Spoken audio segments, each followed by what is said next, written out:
Hi, I'm Todd McMeen of Openhill. RaceandPoverty.org runs on our cluster site technology. Let's give you a tour of their community organizing strategy and show you how all this technology works. Race and Poverty is an ever-growing social justice coalition organized on a digital platform. Race and Poverty's hope is that by banding together social justice groups, their stakeholders, concerned citizens, and community activists around the nation, that the wisdom on the front lines of the civil rights movement will be more swiftly turned into collective action. Race and Poverty builds on Chicago's rich legacy of community organizing and is available now around the country for groups to sign up. Race and Poverty intends to harness power for social change. Everyone, every type of group must have a seat at the table in order to make change happen. Each group is affected and each group has a power to be a part of the solution. Think about where power resides. Local government, corporations, unions, community groups, faith-based groups.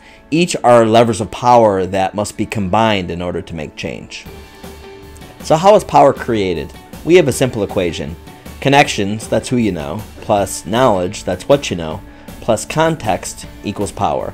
Context is a key ingredient here. The relationships that matter most to us in life are often the byproduct of working together. You could be sitting next to the most knowledgeable, connected man on the train, but if you don't have a catalyst to be working with him, a meaningful relationship is unlikely. Let's look at one local group in Chicago and see how it uses power. Streetwise is an organization that empowers underemployed and the homeless to earn an income through social enterprise. It publishes a magazine and it empowers street vendors to sell that magazine and also to sell produce through mobile kiosks. Streetwise has connections. They've got 10 staff members, 20 board members, each of whom are serving on a few boards apiece across Chicago. They have 200 volunteers, 300 street vendors selling their magazines and their produce, dozens of corporate sponsors, 8,500 magazines sold per week, thousands of visitors on its website, its Twitter, its Facebook. Streetwise has knowledge too. They know social enterprise, they know nonprofit management, coalition building, homelessness policy, media. In our analysis, Streetwise has power. If local groups have power, unified groups have exponential power. Add up all the connections between block clubs, nonprofits, faith-based organizations, small businesses. Local groups are connected to the majority of the people in this country, more than any media entity. New media entities want those connections. Look at LinkedIn. Look at Facebook. Facebook has us mapping our lives into their server farms.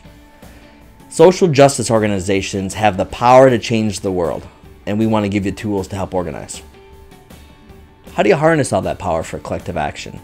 Race and Poverty organizes and distributes connections, knowledge, and power in a way that's useful for each community group and beneficial for the community at large. You'll hear us refer to this as a cluster because it clusters kindred organizations together. So how does RaceandPoverty.org work? Each group gets its own virtual plot of land, so to speak. So Chicago nonprofit Streetwise gets streetwise.raceandpoverty.org. That's its own group site from which it can invite all the stakeholders connected to the organization. Its funders and donors, its staff members, its volunteers, its street vendors can all have an account at that group site. Those members can do three things. One, they can post content to their group site. Two, they can syndicate content from their group site out across the cluster. And three, they can curate content from the cluster to their own group site. Let's go through each now, starting with posting. It's a powerful posting engine. Groups can post blogs they want read, they can post images they want seen, events they want people to attend, they can create web pages just like they could in a regular content management website. They can leverage content from their own website by easily pulling in links of blogs they've already written. For that matter, they can find links across the internet and post that content into the group site as well. All of their users can post comments and create robust discussions. Two, content can be syndicated. We believe that power is multiplied when knowledge is shared, and Race and Poverty enables groups to do just that. A volunteer at Streetwise can post a blog, pick a few channels to categorize that content, and easily mark it as a post widely to be syndicated across the cluster. Let me define that for a moment. A post widely is our way of automatically packaging content to be shipped across the cluster. Think about at the bank drive-thru how you put your check into a vacuum tube and then it's sent to the bank teller. From there, the post widely goes to the hub at raceandpoverty.org where admins are standing by to review the content.